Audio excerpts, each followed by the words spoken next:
afternoon.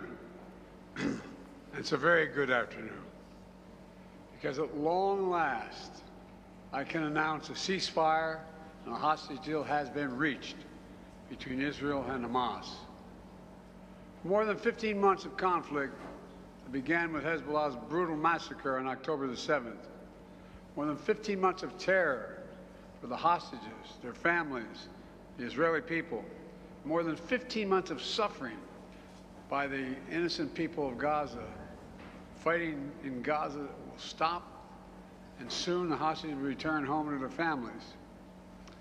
The elements of this deal were what I laid out in detail this past May, which was embraced by countries around the world and endorsed overwhelmingly by the UN Security Council. The deal is structured in 3 phases.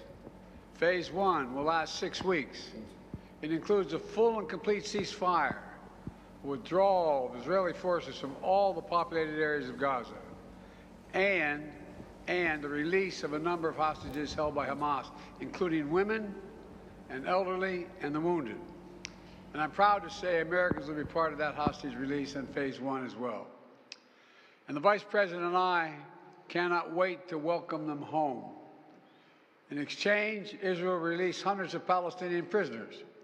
And during Phase 1, the Palestinians can also return to their neighborhoods in all the areas of Gaza.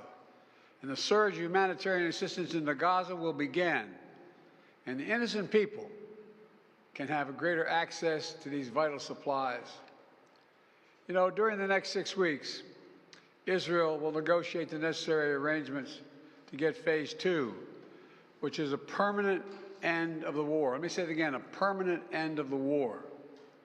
There are a number of details to negotiate to move from Phase 1 to Phase 2, but the plan says if negotiations take longer than 6 weeks, the ceasefire will continue as long as the negotiations continue. I've spoken to the Emir of Kuwait and the President of Egypt, and we have pledged to make sure the negotiations will keep moving forward for as long as it takes. Then, when Phase 2 begins, there will be an exchange for release of the remaining living hostages, including male soldiers, and all remaining Israeli forces will be withdrawn from Gaza, and the temporary ceasefire will become permanent.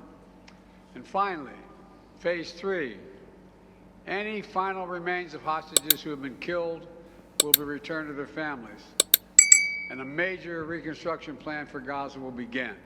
I'd also note this deal was developed and negotiated under my administration, but its terms will be implemented, for the most part, by the next administration.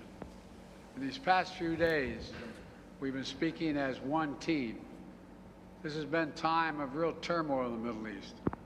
But as I prepare to leave office, our friends are strong, our enemies are weak, and there's a genuine opportunities for a new future. In Lebanon, there's an opportunity for a future, free from the grip of Hezbollah. In Syria, a future free from the tyranny of Assad. And for the Palestinian people, a credible pathway to a state of their own. Finally, the Lord has intervened in the war between Israel and Hamas. The war has finally stopped. Yes, the path to peace has opened up in the Middle East.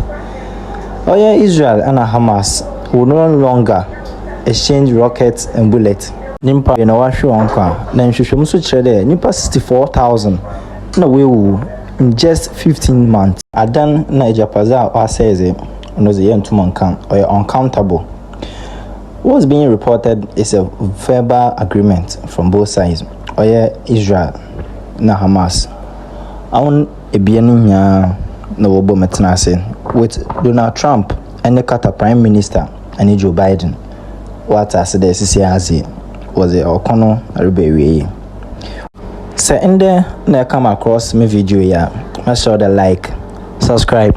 Na sound me a notification bar no do. I'm update be allowed 247. Just bro be a once I can. O me enko do nhwe video yi. Na yente asama Qatar Prime Minister Mohammed Al Thani. Okay. 16 journalists and media workers, along with over 1,100 health workers, have also been killed in Gaza since the war erupted. When an estimated 3,000 Hamas terrorists raided Israel on October 7th and thousands of Gazan civilians followed, more than 250 hostages were kidnapped and taken in October 7, 2023. Hamas launched a surprise terrorist attack on Israel from land, sea, and air, and Israel. About 100 hostages remain in Gaza. Israeli officials believe about 50 of the remaining hostages are alive. The remains of the organization has said there are currently no fully functioning hospitals in the Gaza Strip. Israel has said that Hamas uses hospitals to, quote, conduct and promote terrorist activity. Israel cut off the flow of food, fuel, and electricity to the Gaza Strip. Israel called the blockade of resources to Gaza a total siege. Since early March, an average of 140 trucks with food have entered Gaza every day, according to Israeli officials. However, the UN Relief and Works Agency for Palestine Refugees, also known as UNRWA, previously said Israel isn't allowing enough aid in. The UN has said that parts of Gaza have experienced a full-blown famine. Israel has in turn blamed the UN, saying its distribution system is dysfunctional and that the organization has failed to distribute thousands of tons of aid. A temporary pier in the Mediterranean on the coast of Gaza. But it came to an end after a series of failures, including the pier coming apart multiple times during inclement weather.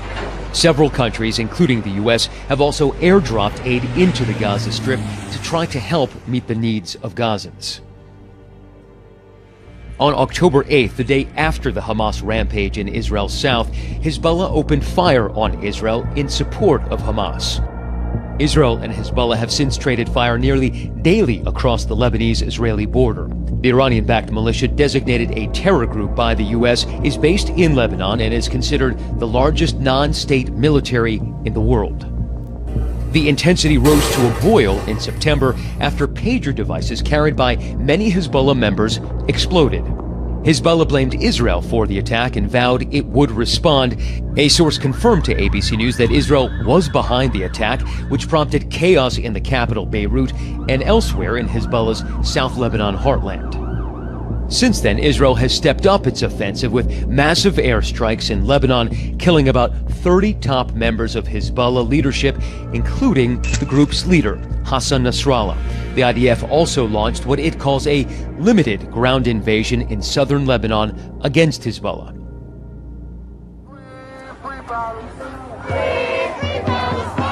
As the war escalated in Gaza and casualties there mounted, protests erupted around the world to demand a ceasefire agreement and to pressure the Biden administration to rethink its military support of Israel. In Israel, thousands of demonstrators poured into the streets, pressing Prime Minister Benjamin Netanyahu to conclude a deal with Hamas to secure a ceasefire and the release of Israeli hostages. Meanwhile, his ultra-nationalist coalition partners have threatened to collapse the Netanyahu government if a deal included the withdrawal of Israeli troops from Gaza.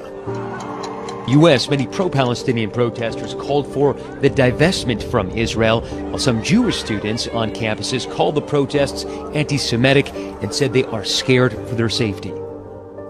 Despite calls from across the globe for a ceasefire, the fighting continues and has expanded.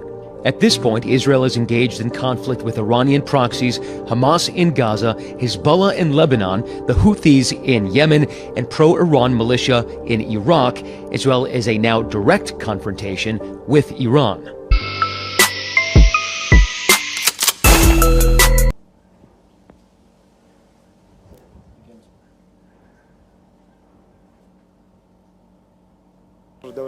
It is with pleasure that the state of Qatar, Egypt, and the United States announce the success of the joint mediation as the parties to conflict in Gaza Strip has reached a deal on the swap of prisoners and captives in order to establish a ceasefire, a permanent ceasefire, in addition to the delivery of intense relief aid into our brothers in Gaza Strip.